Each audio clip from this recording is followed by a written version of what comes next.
Heureux de vous retrouver sur Zik TV, votre télé de proximité. Voici le journal de 20 heures. Les titres d'abord de cette édition, les 25 détenus sur l'affaire Boffa Bayotte dont le journaliste René Capain-Bassène ont entamé ce matin une grève illimitée de la faim. C'est pour exiger un travail équitable de la justice. Les familles des détenus se sont prononcées. Ousmane Sané, leur porte-parole, vous l'entendrez en début de journal. Une délégation composée de Sénégalais vivant aux États-Unis d'Amérique a visité le collège Jules François Bocandé.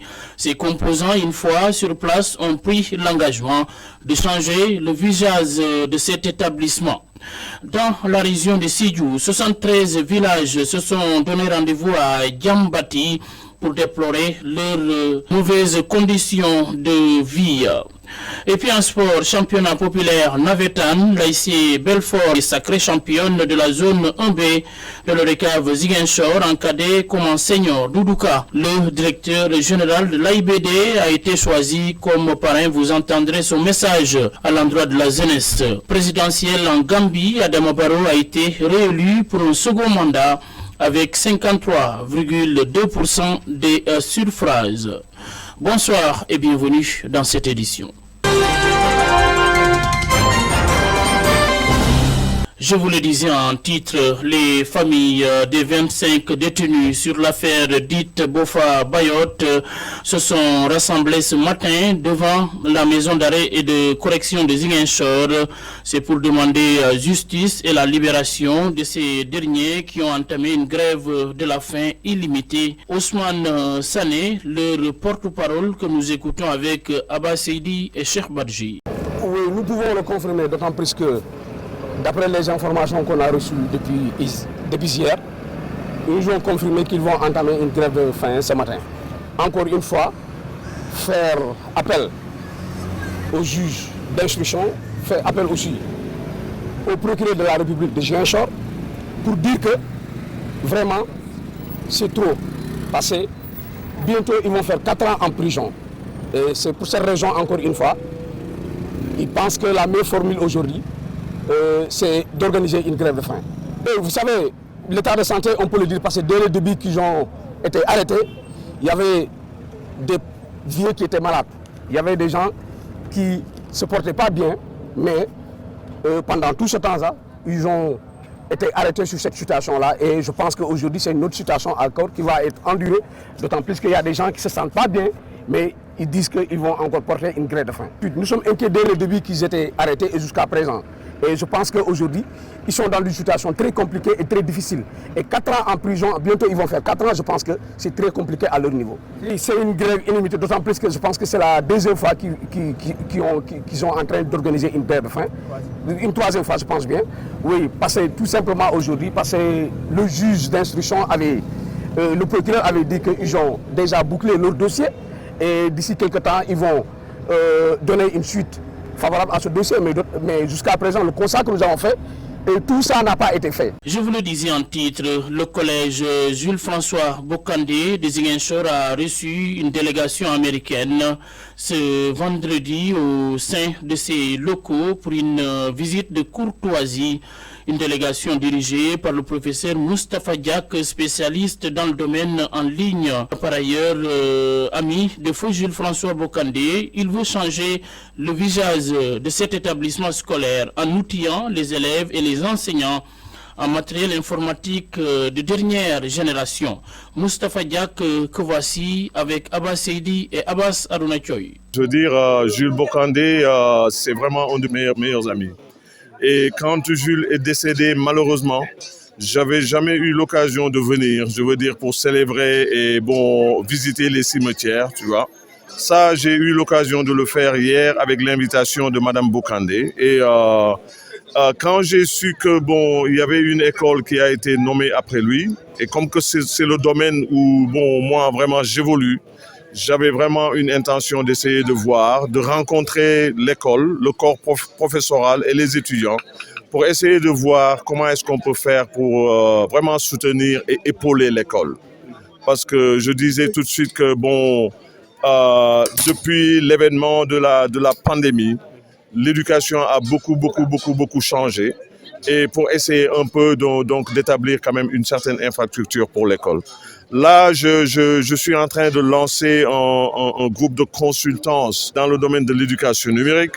Et dans ce groupe-là, j'ai aussi constitué des écoles d'excellence. Et l'école Jules Bocandé en fera partie. Mais moi, je dis que quand on parle de Jules Bocandé, je pense certainement à l'humanisme. Je veux dire, c'est une personne, sincèrement, depuis que je l'ai connu dans ma vie, qui n'a fait quand même que de démontrer, tu vois, une largeur de cœur, tu vois. Ça, c'est une personne que, je veux dire, quand ils sont arrivés en Europe, là, moi, j'allais là-bas à l'université. C'est une personne qui m'avait énormément impressionné, tu vois, dans la façon dont il, gère sa vie à un certain niveau, quoi. C'est vraiment un ami très, très proche. Je pense que, qui adore son pays, qui adore la Casamance et qui voulait vraiment tout faire pour représenter d'une façon digne, tu vois, le pays et sa région, la Casamance. Moi, je disais ça tout de suite, et moi, je suis pratiquement certain que dans les années à venir, et maintenant on commence au fait à le sentir un peu, il sera vraiment essentiel que dans notre pays, qu'on se tourne un peu vers l'éducation et l'éducation de qualité. Et ce que je suis venu ici faire, c'était vraiment rencontrer le directeur de l'école pour voir qu'est-ce qu'on peut faire pour faire de cette école une école d'excellence. Et Inch'Allah, Dieu nous donne cette longue vie. Je suis sûr que vous allez voir d'ici l'année prochaine, quand je vais revenir pour visiter ici, mais j'espère vous voir. Vous dire, professeur Diack, c'est vrai, vous l'aviez dit, mais vous avez quand même suivi. Vous n'êtes pas un politicien, vous. Satisfait de la visite effectuée par cette délégation américaine au sein de son établissement, le directeur de ce collège qui porte le nom de Jules François Bocandé est revenu sur le choix du nom du joueur. Raphaël Antoine Mendy, c'est son nom, nous l'écoutons toujours avec nos reporters. Un grand jour, parce qu'on n'aurait jamais cru que quelqu'un à partir des États-Unis va même réfléchir sur notre existence. Donc c'est un grand jour, un jour que nous ne pouvons même pas qualifier. Oui, je disais tout de suite dans mon discours que j'ai tout le temps voulu répondre à cette question, à savoir qu'est-ce que le nom de Jules François Bocandé est venu chercher dans une école d'éducation, alors que c'est pas, Gilles est un footballeur. C'est une manière, la réponse à cette question me permet d'instaurer la relation entre Gilles et l'école. Gilles est un patrimoine. Et qui dit patrimoine parle de l'histoire. Et qui dit histoire aussi parle des grands hommes. Gilles est un grand homme qui mérite à ce que la population du Sénégal ne l'oublie pas. Qui mérite à ce que la jeune génération soit, d'une manière ou d'une autre, soit renseignée sur cet homme multidimensionnel. Gilles, au-delà de sa mission ou bien au-delà de sa carrière footballistique, Gilles est un patriote. Gilles est un humaniste. Gilles est un gagneur. Et dans une école, on a besoin des élèves qui gagnent. On a besoin des battants, les élèves qui se battent pour gagner. Gilles, pendant tout son parcours, n'a réfléchi que sur un seul aspect, gagner.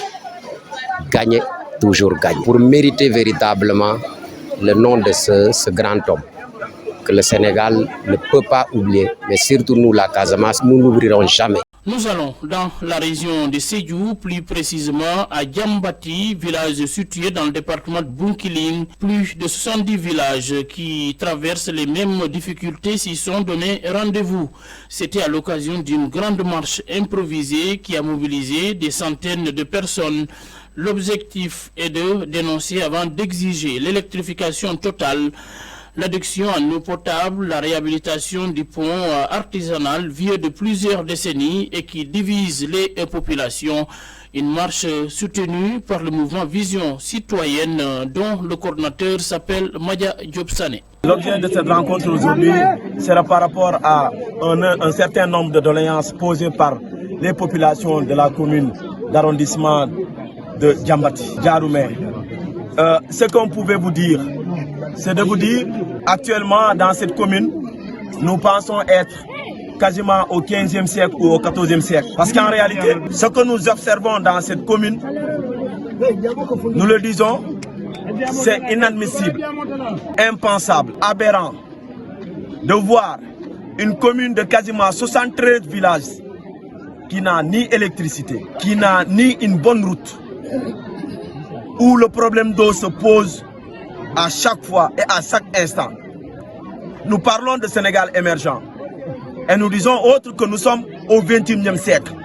Même le 21e siècle doit s'accompagner avec une certaine commodité. Ça veut dire que normalement, on ne doit pas parler de communes. L'actualité internationale en Gambie, je vous le disais, la victoire d'Adama Barrow a été annoncée ce dimanche soir par le président de la commission électorale indépendante. D'après les résultats globaux annoncés, le président sortant Adama Barrow l'emporte avec 53,2% des voix. Adama Barrow s'est adressé d'ailleurs au peuple gambien. Nous suivons ses propos avec nos envoyés spéciaux Yaya Bodian et Virginie Samantha Assine. Message bi moy kontaan na Gambia ni génn nañ bu baax pour sànni carte. Bon, je suis content de la manière dont le scrutin s'est déroulé dans notre pays. Car les Gambiens sont sortis en masse. Je pense qu'en respectant ce que dit la loi, il n'y aura aucun problème. Vous savez, on a besoin de la stabilité partout dans la sous-région. Et la Gambie est un pays de paix. Personnellement, j'ai confiance à la Commission électorale nationale. Elle n'a qu'à continuer à faire le travail correctement, aucune crainte, car la victoire est acquise.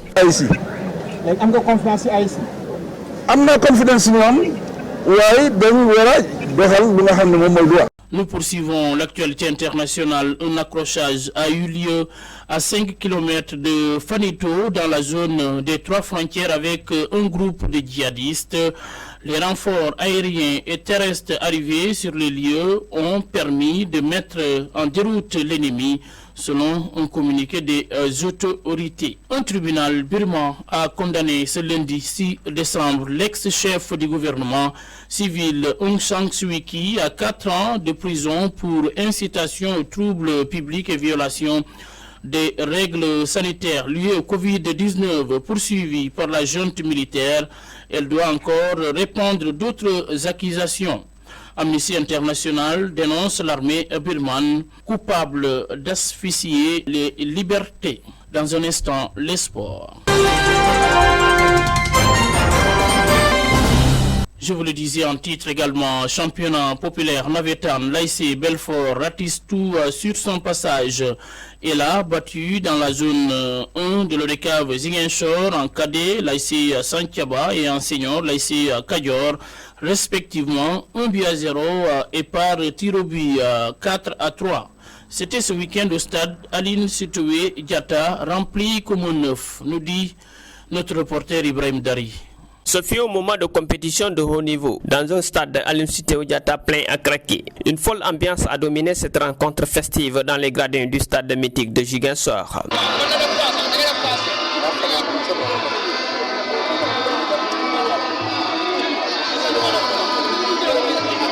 Enlevé des rideaux, c'est l'AIC Belfort qui a vite plié le match contre l'AIC Santiaba, 1-0, dans la catégorie des cadets, provoquant une folle joie chez les supporters.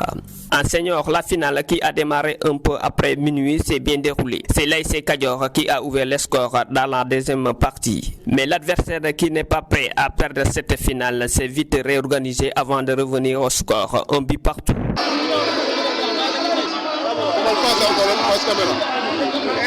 À la fin du temps réglementaire, les deux équipes se sont retrouvées en tir au but. Et c'est l'AIC Belfort qui remporte. Les organisateurs tirent un bilan satisfaisant. Souleymane Ba, président de zone. Voilà, nous venons d'assister à une très belle finale qui a opposé deux grands AIC de la ville de Ziguinchor, en l'occurrence l'AIC Kadior et l'AIC Belfort.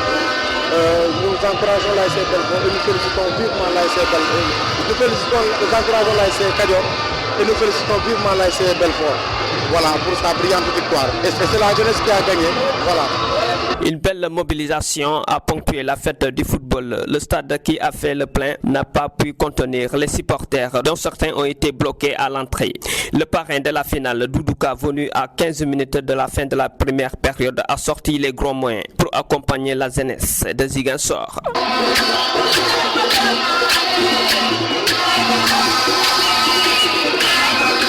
Nous restons au stade Aline situé Diatta, le parrain de cette finale, et Doudouka, le responsable politique APR à Ziguinchor.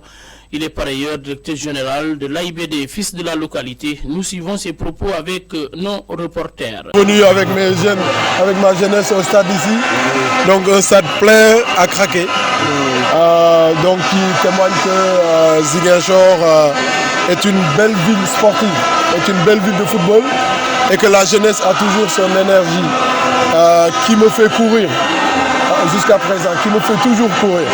Et donc je voudrais féliciter d'abord la zone avec son président, l'ODECAV, pour la belle organisation de la finale d'aujourd'hui, des deux finales d'aujourd'hui. Féliciter toutes les équipes qui ont perdu la finale, l'équipe de Santhiaba, l'équipe de Kadior, et encourager et féliciter l'équipe qui a gagné les deux finales, l'équipe de mes amis là, l'équipe de Belfort, de Memba, de Papcher, qui sont des amis, qui sont des compagnons. Donc féliciter l'ensemble de leur jeu pour les beaux matchs qu'ils nous ont fait, en tout cas assister aujourd'hui. Remercier les supporters pour leur enthousiasme, pour l'ambiance festive qu'ils ont amené aujourd'hui au stade. En tout cas, c'était important de retrouver ma jeunesse aujourd'hui. Dernière note de l'actualité des sports. Les préparatifs pour la CAN 2022 vont bientôt démarrer. L'équipe nationale du Sénégal ne va pas lésiner sur les moyens financiers pour être prête à défier ses concurrents. Un budget de 5 milliards de francs CFA sera dégagé pour une bonne Coupe d'Afrique des Nations côté Sénégal. C'est ce qu'il fallait retenir de cette édition. Merci de nous avoir suivis. D'autres infos demain à la même heure sur Zik TV.